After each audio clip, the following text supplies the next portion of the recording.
Bro, it's been a while since I made a video on TikTok, and this is because, I've been busy, and there are a lot of things that I did, like, throughout late June, going into the July, and, like, throughout the entire month of July, which, by the way, this July is probably gonna go down as the craziest month, or, like, the most wild month of this year for me, because there were a bunch of personal and just overall events that happened this month, or like last month, I guess, because this is being recorded in August. There were so many things that happened that, like, I didn't really get to cover. Stuff like the World Cup, a lot of deaths, like the death of Sam Neill and Katie Hollow, which, by the way, R.I.P. to them.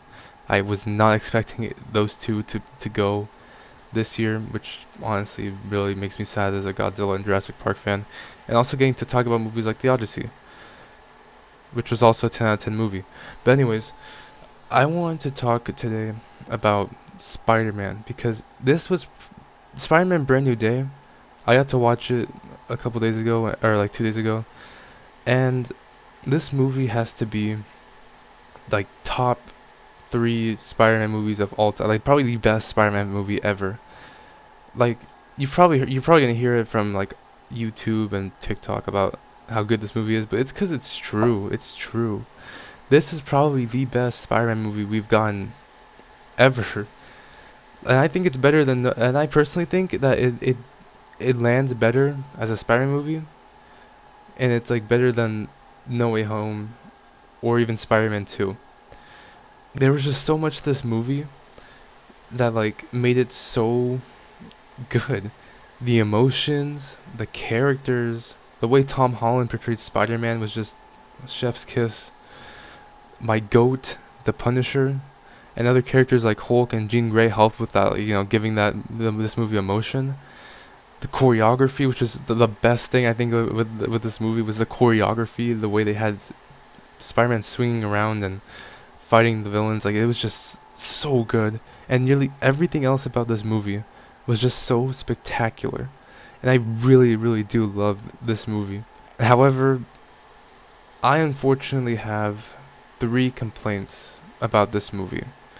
Um, and these are just some of my personal complaints. These are things I just, like, thought would have been a little better for the movie, and stuff that I was like, thought stuff that I thought was gonna happen in the movie. First of these is, the Punisher. I watched, for those that don't know, I watched the entire Punisher show a week before the movie came out, because I wanted to catch up on my Punisher lore before I, watched Brand New Day.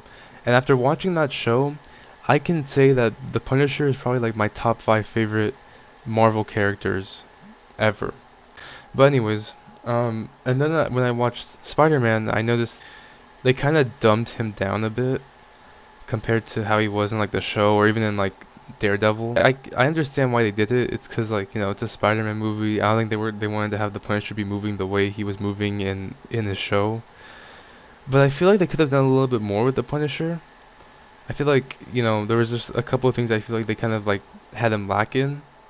But I mean, he was still pretty cool to see in Spider-Man. The second thing that I felt was, like, you know, a bit that I didn't really like about, was the end credit scene. I thought there was going to be something at the end of the movie that would have led up to, like, Doomsday or even Secret Wars, with, like, Peter getting the symbiote or something, or instead we get the scene with the Spidey tracking app, and we just see, like, there's something in space, or some version of Spider-Man in space, which I'm assuming it's Tobey Maguire, because it's been, like, kind of confirmed at this point a little bit that he's gonna be in Doomsday. But I just kind of thought the end credit scene was gonna have more. The last thing I felt, this movie needed were the villains. The villains that we saw, like Scorpion, Tombstone, Boomerang, and Tarantula, they weren't used enough. Like, they barely got any screen time. And, like, everyone was so excited to see them, especially Tombstone. I was personally excited to see Tombstone. Obviously Scorpion too, because, we knew about Scorpion since Homecoming, but, like, I was really excited to see Tombstone, but we really only got to see him for like less than 30 seconds. What I thought was gonna happen was that they're gonna have Jean Grey take over all these villains, like Scorpion, Tombstone, Boomerang, Tarantula, and even like the Hand, and have them go up against Spider-Man. You know, and like form a little like Sinister Six. I mean, with the Hand, it probably would have been more, but like, just just like it would have been like a little Sinister Six, or like something like that, I guess. But I mean, they kind of did it with Scorpion, a little bit, if you watch the movie.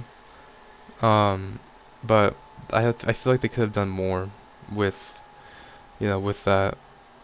Other than these three things, the movie was just incredible. Like I can't really explain it. It's just the movie was so good. It was just so it was just so good. And overall, I would probably give Spider-Man Brand New Day like an 8.5 out of 10, or even a 9. I would have to probably rewatch it again and to like give it a final review. But for now, that's what I have it as. Just because I feel like it was kind of lacking a little bit in a certain aspects, but like other than that, I mean, it's a Spider-Man movie, and it's a really, really good Spider-Man movie. But yeah, that's all I have for now, and I'm gonna be making more videos soon before I head off to college, because I am heading out in September, so it's gonna be harder for me to make videos than it is now. So stay tuned for any of those, and I'll see you guys next time.